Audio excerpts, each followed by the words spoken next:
ఇప్పుడు ఈయన చెప్పినది విని ఆచరించడం మంచిది, లేదా సర్వనాశనం అంటుంటే ధృతరాష్ట్రుడు కర్ణుని మందలించి భీష్ముల వారి వైపు తిరిగి, మీ మాటలలో మా ఉభయ వంశాల శ్రేయస్సు ఉంది.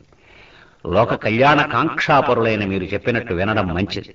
సరే, నేను బాగా ఆలోచన చేసి వీరి రాయబారానికి ప్రతిగా వారి దగ్గరకు సంజయుడిని పంపుతాను అని పురోహితుని వైపు తిరిగి, ఆర్య, ఈ విషయం వారికి చెప్పండి. మా సంజయుడు వచ్చి వ్యవహారం నడుపుతాడు అని ఉచిత రీతిని సత్కరించి పురోహితుని పంపించాడు ధృతరాష్ట్రుడు. ధృతరాష్ట్రుని సందేశంతో సంజయుడు పాండవ శిబిరానికి చేరాడు. చేరుతూనే ధర్మరాజును దర్శించి నమస్కరించి, ధర్మనందన, ఇంద్రసమ పరాక్రమ సంపన్నులైన సోదరులతో అనుచర మిత్ర బృందంతో నువ్వు సుఖంగా ఉన్నందుకు మా మహారాజు సంతోషిస్తున్నానని చెప్పమన్నాడు. మీ అందరినీ పేరు పేరున కుశలం అడగమని ఆజ్ఞాపించాడు. మీ అందరి సమాచారము తెలుసుకుని త్వరగా తిరిగి రమ్మని కూడా చెప్పాడు. అంటుంటే ధర్మరాజు, సంజయ, నీ రాక మాకెంతో సంతోషాన్ని కలిగిస్తోంది. నిన్ను చూస్తే మాకు మా మహారాజును చూసినంత తృప్తిగా ఉంది. ధర్మాధర్మ విధుడైన మా పితామహుడు భీష్ముల వారు, మా గురువులు ద్రోణుల వారు క్షేమంగా ఉన్నారా?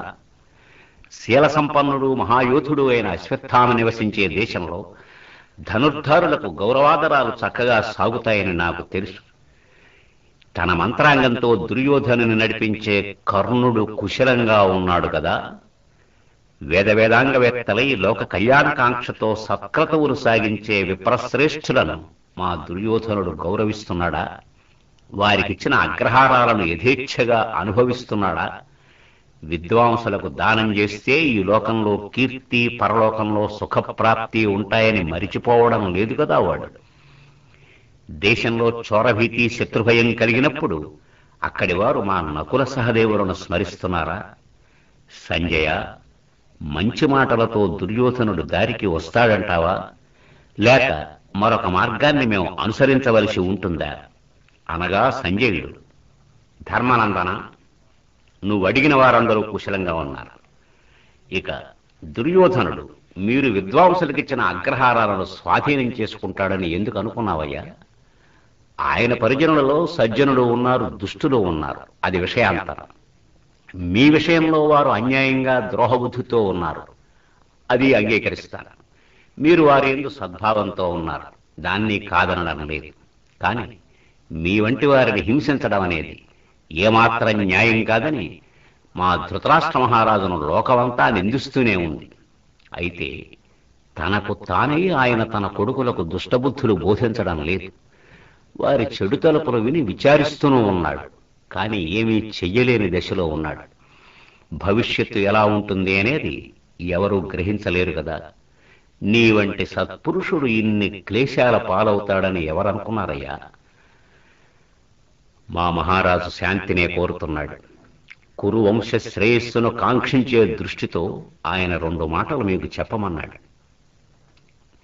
మీరు సరళ స్వభావులు, ధర్మ సంపన్నులు, దయార్ద్ర హృదయులు, ఔదార్యము, లజ్జ మీ భూషణాలు. ఏనాడు చెడు కార్యాలు చేసిన వారు కారు. పాపానికి అవకాశం కలిగించి నరకానికి పీటలు వేస్తూ సర్వనాశనానికి దారితీసే యుద్ధాన్ని తెలివైన వాడెవడూ కోరడు.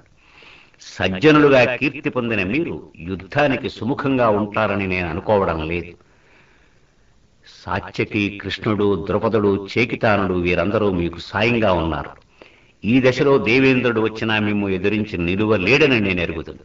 అయితే మా దుర్యోధనుని దగ్గర అపారమైన సైన్యం ఉంది.